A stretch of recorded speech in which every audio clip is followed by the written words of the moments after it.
회개에 합당한 열매라는 제목으로 말씀을 살펴보겠습니다. 오늘 마태복음 3장 말씀을 보면 세례 요한은 광야에 외치는 자의 소리였다. 여러분, 지난주에는 골든타임, 하프타임에서 타이밍에 대한 말씀을 살펴보았습니다. 오늘은 사운드에 대한 말씀이에요. 우리가 어떤 소리를 듣느냐가 중요합니다. 복 있는 사람은 성령의 소리를 잘 들어야 됩니다. 믿음은 들음으로 오지만은 시험도 들음으로 오기 때문에 누구 말을, 어떤 말을 듣느냐에 따라서 우리가 내면의 상태가 달라지기 때문에 세례 요한은 광야에 외치는 자의 소리였는데, 그가 외치는 메시지의 핵심은 회개하라, 천국이 가까웠느니라. 우리가 찬양한 것처럼 하늘 가는 밝은 길이 이제는 가까웠다, 천성이 가까웠다, 천국이 가까웠다, 빨리 회개해야 된다. 세례 요한의 메시지는 회개하라, 천국이 가까웠느니라. 시급하고도 중요한 일이 회개하는 거라는 거예요. 세례 요한은 어쩌다가 광야에 외치는 자의 외마디 소리로 사라진 사람이 아니고, 누가복음 1장을 보면 팔방미인이다, 8가지나 오랫동안 준비가 된 사람이 세례 요한입니다. 엄마 엘리사벳, 아빠 사가랴가 평생을 기도해서 호호 할아버지 할머니가 되도록 기도해서 낳은 기도의 너뚱이가 세례 요한이에요. 엄마 뱃속에서부터 예수님을 기뻐 뛰어놀았던 기쁨의 소유자, 남에게 기쁨을 선사하는 사람. 나는 신랑은 아니다, 주인공 신랑은 아니지만은 신랑 친구 결혼식에 들러리의 기쁨이 충만한 사람이 세례 요한입니다. 모태로부터 성령 충만을 받은 사람이요, 나실린 구별대에 자란 사람이요. 성경을 보면 세례 요한은 어쩌다 광야에 외치는 자의 외마디 소리로 사라진 존재가 아니고, 많이 준비된 팔방미인으로 8가지가 준비가 된 사람이라는 것입니다. 여러분, 우리가 사람들을 보면 준비된 만큼 쓰임받는구나, 준비가 되지 않은 사람은 쓰임받을 수가 없어요. 주님 부르실 때 그때에 준비가 되어야 되는데, 내가 준비하는 게 아니고 어떨 때는 죽지 못해 이사를 가고 이직을 하고 했지만은 그것이 세월이 지나고 보면 합력해서 하나님이 나를 준비한 그런 과정이 되는 것입니다. 세례 요한은 주님 오실 길을 곧게 하라, 주님이 오시는 길을 똑바로 만들라는 거예요. 그는 낙타털옷을 입고 가죽띠를 띠고 메뚜기와 석청을 먹는, 요새 말로 하면 자연인입니다. 여러분, 주의 일을 하는 사람은 그 삶이 심플 라이프 해야 돼요. 여러분, 우리가 사람을 대할 때 참 저 사람은 뭐가 저래 복잡하냐, 복잡한 사람은 나쁜 사람이에요. 사기꾼들이 생각이 복잡해. 믿음의 사람은 단무지 정신이에요. 단순하고 없는 사람, 지옥의 성질이죠. 여러분, 세례 요한은 무엇을 먹을까, 무엇을 마실까, 무엇을 입을까, 그딴 데는 아무 관심이 없는 거예요. 본질을 추구하고 비본질적인 부분에 아주 자유로운 사람이에요. 자연인과 같이 덜해서 있는 그대로 먹고 사는 사람이 세례 요한입니다.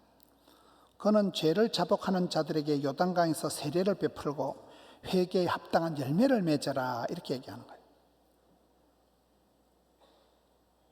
바리새인들, 사두개인들 보고 너희들이 속으로 아브라함의 자손이라고 뻥치지 마라. 하나님은 이 돌들을 들어서라도 아브라함의 자손을 만들 수 있다. 너희들이 회개하고 회개에 합당한 열매를 맺어라. 회개에 합당한 열매라는 것은, 회개한다는 것은 생각을 바꾼다, 고친다, 돌아선다, 생각이, 행동이 달라져서 삶의 전 영역에서 전인격적으로 변화의 증거가 나타난 것을 회개에 합당한 열매를 맺으라는 거예요. 그렇게 세례 요한이 아주 주님의 길을 예비하면서 꽃길을 예비하고 달달한 말을 하는 게 아니고, 회개하라, 이 독사의 자식들아, 헛소리 하지 마라, 너가 아브라함의 자손이라고 뻥치지 마라, 회개에 합당한 열매를 맺어라. 좋은 열매를 맺지 않은 나무마다 찍혀서 불에 던져버리겠다. 나는 회개를 위한 세례를 베풀지만 내 뒤에 오시는 예수님은 손에 키를 들고 타작마당을 정하게 하사 알곡은 모아 곡간에 들이고 쭉정이는 꺼지지 않는 불에 태워버린다는 거예요. 여러분, 코로나는 알곡과 쭉정이를 확연히 구분시킵니다. 코로나 강풍에 믿음 없는 그 증거가 다 날아가는 거예요. 예배도 안 드리고 부담도 없고 그렇게 됩니다. 세례 요한의 말들이, 달콤한 말들이 하나도 없고 굉장히 쓴소리를 하고 있습니다.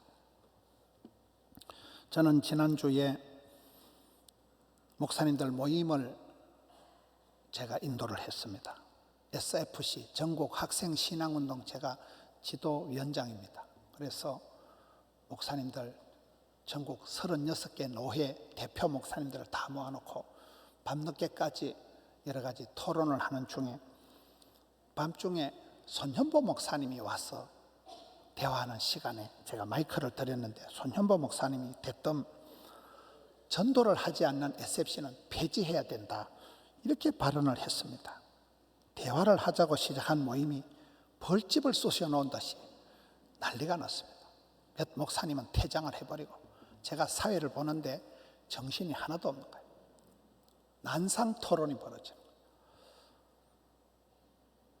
화를 내면 지는 건데 상당히 당황스러운 시간이 지나고 제가 그 다음날 새벽쯤 돼서 정신이 좀 돌아오더라고요. 제가 손현보 목사님한테 충격을 받은 게 몇 가지 사건이 있습니다.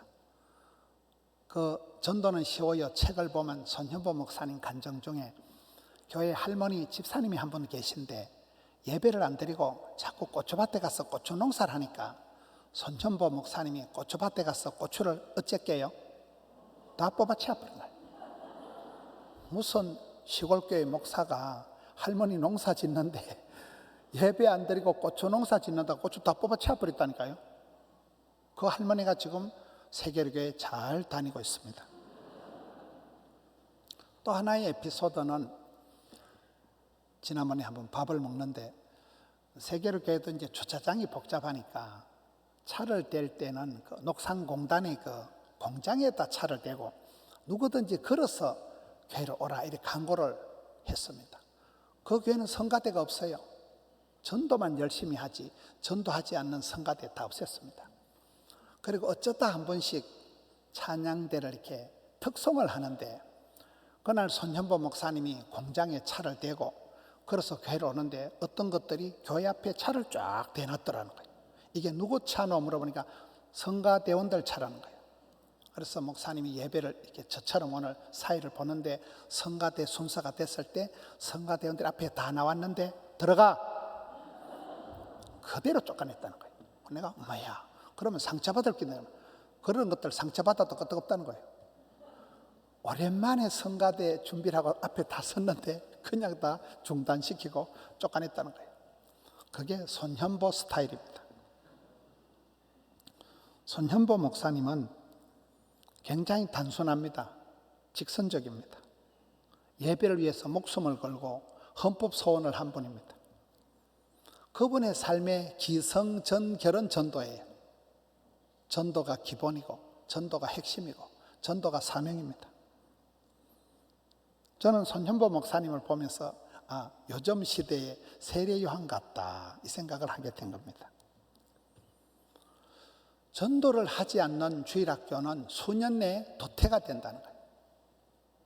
통계 자료가 2035년 몇 년 안 남았습니다. 2035년이 되면 주일학교가 제로뻥이 된다는 거예요. 충격요법을 써서 그런 파격적인 전망을 내놓습니다. 여러분 병원에 가보시면 의사 선생님들이 좋게 얘기를 할까요? 무섭게 말을 할까요? 의사 선생님들이 아이고 선생님 별거 아닙니다 이러면 그 환자가 내일 다시 진료를 받으러 올까요? 안 올까요? 안 와. 그래서 최악의 상황으로 죽습니다. 그러면 내일 바로 온대요. 여러분 세례 요한이 예수님이 오시는 그 꽃길을 준비하면서 달콤한 얘기를 하는 게 아니고 회개해라, 정신 차려라, 헛소리 하지 마라. 이 독사의 자식들아. 계속 그런 얘기를 하는 거예요. 우리나라도 이제 인구의 고령화, 저출산, 수도권에 편중된 경제 상황으로 인해서 지방 소멸 위기가 왔다는 거예요. 여러분이 어릴 때 다녔던 국민학교가 폐교, 분교가 다 됐습니다. 마을들이 사라집니다. 어설픈 애향심을 가지고 고향을 사랑합시다. 아무 소용이 없어요. 의영부영하는 그런 애매한 현상 유지하는 그런 상태로는 뒷감당이 안 됩니다. 해남군, 완도군, 진도군 이쪽을 땅끝 마을이라 그래요. 해남군에 제가 집회를 가보니까 옛날엔 28만 명, 30만 명 가까이 있었는데 지금은 반토막도 안 됩니다. 다 떠나고 사람이 없습니다. 지방이 소멸된다는 거예요.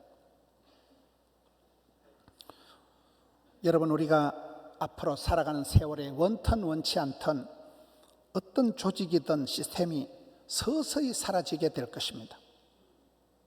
우리가 신앙생활할 때 항상 기억해야 되는 것이 촛대가 움직인다는 거예요. 하나님의 축복권이 움직인다는 걸 늘 기억해야 돼요.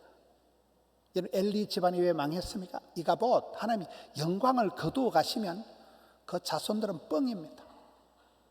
다윗이 범죄했을 때 하나님 성신을 거두지 마옵소서. 하나님이 성신을 거두어 가시면 그건 버린 자식입니다. 여러분, 에서가 울고불고 기도했지만 하나님이 촛대를, 장자권을 에서에게서 야곱에게로 넘겨버리고 난 뒤에는 에서가 울고불고 해도 그는 패족, 멸망당하고 말았습니다. 우리가 이 시대에 하나님의 촛대가, 하나님의 축복권이 어디로 흘러가냐를 봐야 됩니다. 촛대가 움직인다니까요. 내만 꿈쩍을 안 하고 내만 좋고 내만 안심할 일이 아니라는 거예요. 교회의 존재 이유는 무엇일까요? 성도의 삶의 목적은 무엇일까요? 복음 전하는 것입니다. 믿거나 말거나, 때를 얻든지 못 얻든지 복음 전하는 것이 핵심입니다. 전도하지 않는 교회 안에 어떤 조직이라도 폐지되는 게 마땅합니다. 폐지 안 해도 나중에 가면 없어지니까요. 전도는 선택사항이 아니고 필수 조건입니다. 해도 되고 안 해도 되는 것이 아니라 생명과 같은 본질, 기본, 핵심, 사명, 어명이다 이러잖아요. 저는 사람들을 대할 때 저분이 왜 저 분야에서 성공을 했을까? 그 한 분야에서 탁월한 일을 이루고 성공한 분들의 특징은 목숨을 걸었더만요. 그 일에 목을 걸었더만요. 사람이 두 가지 길을 들어야 된다. 죽기 아니면 살기를. 죽기 살기 아니면 까무러치기 깃발을 들어야 된다니까요. 목숨을 걸고 할 일을 찾은 사람을 사명자라고 하는 것입니다. 엉뚱한데 에너지를 헛심을 써서는 안 됩니다. 지랄 총량의 법칙이라고 들어봤어요? 엉뚱한데 힘을 썩어 놔버리면 정작 해야 될 때 힘이 없다는 거예요. 우리 에너지가 한계가 되어 있는 거예요. 총량 법칙이 있다는 거예요. 교회는 유지하고 관리하는 조직이 아닙니다. 교회 유지를 위해서 성도들이 존재하는 것이 아닙니다. 살아있는 성도, 예수님의 이름을 부르는 성도가 두세 명만 모이면 반드시 생육하라, 번성하라, 충만하라. 생명 공동체는 그렇게 성장, 부흥, 발전해 나가는 것입니다. 여름 성경학교 학위 수련의 계절이 다가왔습니다. 코로나로 인하여 2년 동안 아무것도 못하고 지나갔습니다.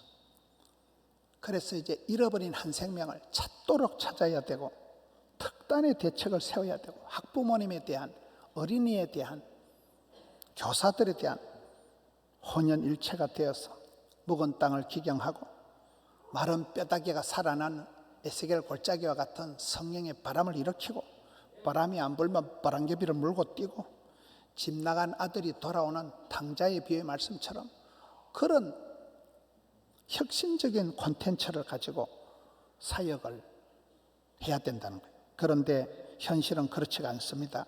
생명이다, 복음이다, 회개다, 구원이다, 영광 이런 단어는 별로 생각이 안 나고 간식을 뭘 줄까? 선물을 뭘 줄까? 재미를 흥미를 따라가다가 주일학교가 망했다 이런 말들이 있습니다. 예산 타령을 하고 애들이 학원에 가야 되고 입시가 어떻고 코로나가 어떻고 그야말로 주객이 전도되었습니다. 번말이 뒤집혀가지고 정신없는 행사를 하는 거예요. 우리가 경험상 보면 여름 성경학교 때 교사 모집이 되면 그 살림살이가 내년까지 그대로 갑니다. 여름 성경학교 때 어린이들이 전도가 되어오면 그 아이들이 그대로 가는 거예요. 여름 성경학교 때 부흥회 때 은혜를 체험하지 못하면 굉장히 심각해져. 여러분 성도들은 주기적으로 정기적으로 예배를 드리다 울고 목이 메고 정기적으로 주기적으로 회개하고 울고 각성하고 정신을 차리는 이런 일들이 있어야 됩니다. 그렇지 않으면 매너리즘에 빠져버리는 거예요. 여러분 이번에 여름 구역 부흥회다 금요일 저녁을 따로 떼놓으세요. 게으른기 정을 초하루날 남하러 간다고 시큰 일도 안 하고 있다가 한여름에 남들 다 휴가 가고 하는데 바쁘다 하고 그러지 마세요. 전교인 학예수련회 금토주일 달랑 3일 저녁만 합니다. 바쁠 일이 없어요. 뚝 잘라 놓으세요. 수년 동안 우리 교회에 청소년들만 4,000명을 전도한 분이 유현태 장로님입니다. 조금 전에 2부 예배를 여기서 드리고 갔습니다. 그런데 이번에 유현태 장로님이 담당하는 덕천 중고등부는 학위 수련을 아예 안 하더만 제가 물어보지는 않았는데 땜방하듯이 행사 몇 시간 하는데 수천만 원 들여서 그래 호들갑을 떨 거 아니라는 걸. 주일날 전도하는데 주일날 예배 드리는데 목숨을 거는 게 차라리 낫다. 그래서 저는 덕천 중고등부는 이번에 학위 수련회 안 하는 걸 좋게 보는 거예요. 생각 없이 하지 말라는 거예요. 정신없이 일을 하지 말라는 거예요. 예수님께서 누가복음 12장 40절 내가 불을 던지러 땅에 왔다는 거예요. 내가 이 세상에 화평을 주려고 온 줄로 아느냐? 내가 너희에게 이르노라 분쟁을 하려 왔다. 불을 던지러 오신 분 우리 예수님이십니다. 당장 분위기 좋다고 달달하게 그렇게 해서 서서히 망할 일이라면 처음부터 근본적인 고민을 해야 된다는 거예요. 이런 아픈 환자에게 아까진기나 발라주고 일회용 반창고나 붙여줘서 될 일이 아니라는 거예요. 세례요한은 왜 회개하라 천국에 가까웠다. 회개만이 살 길이고 죽을 각오로 회개하라는 거예요. 대각성을 하는 정신을 차리라는 거예요. 하나님께 멀어진 거리감이 멀어진 그 관계를 아버지께로 돌아가라는 거예요. 초심을 회복하고 흐릿한 초점을 맞추어서 여러분 렌저에 햇빛을 이렇게 모으면 신문지 불이 붙잖아요. 초점을 모으라는 거예요. 마음을 추스리고 핵심을 붙잡으라. 자다가 깰 때가 벌써 되었다. 코로나가 지금 2년 반이 지나가는데 아직까지도 정신을 못 차리지만 정신을 차리라 회개하라는 거예요. 하나님이 나를 부르시고 주님 나를 쓰실 때 세례요한처럼 팔방미인의 오랜 준비가 되어 있어야 된다는 거예요. 기도로 준비하고 실제적인 대비가 안 되어 있으면 나서지 말라는 거예요. 서울의 분당 중앙교회 집회를 가보니까 준비는 철저하게 전투는 치열하게 떠날 때는 말없이 그 교회 구호가 그렇더라고요. 주의 일을 제대로 하기 위해서 세례요한처럼 많은 삶의 부분을 단순화시켜야 됩니다. 무엇을 먹을까 마실까 그런 데 관심 없어야 돼요. 심플하게 살아가야 돼요. 세월을 아끼고 에너지를 비축하고 감정 소모를 줄이고 물질을 모아서 주님 기뻐하신 일에 강력하게 세례요한처럼 한마디 광야에 외치는 외마디 소리였지만 가장 주의 길을 예비한 여자의 몸으로 태어난 중에 최고의 큰 자가 되어야 됩니다. 내 자신의 기분이 중요하지 않습니다. 사사로운 이익을 따라갈 일이 아닙니다. 하나님이 부르시고 교회가 필요하다면 오늘 우리가 나도 모르게 이기주의적인, 편리주의적인, 합리적인, 쾌락주의적인 게 너무 몸에 젖어 있으면 곤란합니다. 조금만 주차장이 불편해도 조금만 예배 자리가 시원하지 않아도 견디지를 못하는 게 현대인들입니다. 우리 믿음의 선배들은 어땠습니까? 저희들이 어릴 때 시골 교회 같은 데는 뭐 에어컨 이런 건 은간생심입니다. 부채도 못 붙였습니다. 예배 시간에 부채만 붙여도 막 어른들이 혼을, 어디 예배 시간에 부채질을 하냐. 예배 시간에 부채도 못 붙였습니다. 회개에 합당한 열매라는 것은, 회개하는 것은 돌이키고 반성하고 변화되는 거라면 생각이 바뀌고 말이 바뀌고 행동이 바뀌고 습관이 바뀌고 입맛이 바뀌고 삶의 전인격적으로 전영역에서 변화된 증거가 나타나는 상태를 회개에 합당한 열매라는 거예요. 열매라는 건 뭡니까? 농사를 다 해서 그 결과가 열매입니다. 저희 교회 뒤쪽에 텃밭들이, 우리 교회 텃밭이 이게 400평이 있습니다. 곳곳에 텃밭이고 수십 명 우리 성도님들이 텃밭에 가꿉니다. 저는 교회에서 이렇게 텃밭을 내려다보면 우리 교회 집사님이라 한데 제가 그 집사님 얼굴을 한 번도 못 봤어요. 근데 그분이 너무 농사를 잘 짓는 거예요. 저는 가난한 농부의 아들로 자랐으니까 느낌 아니까 제가 그분한테 감동을 받는 거는 일단 그 텃밭에 오랫동안 수그리고 있다는 거예요. 그 코딱지만한 텃밭에 하루 종일 계시는 거예요. 이 땡볕에, 이 무더위에 계속 물을 주고 풀을 뽑고 그 곡식을 하나하나 자식 키우듯이 돌보고 약을 치고 지극정성으로, 제가 그 모습을 보면서 야, 저렇게 농사하니까, 우리 어머니 아버지들이 촌에서 농사할 때 다 우리를 그렇게 키운 거거든요. 하루 종일 덜에 나가서 돈도 안 되는 덜, 그거 농산물요 1년 내도록 지은 거 다 팔아도 구포시장 가면 몇만 원 하면 삽니다. 돈도 안 되는 그거를 우리 어머니 아버지들이 주야장청 그 논두렁에 밭고랑에 머리를 쳐박고 얼굴이 다 익어서 타고 그 폭염에 지극정성을 가지고 하루 종일 일을 하신 그 결과가 우리가 먹는 상추고 농산물이잖아요.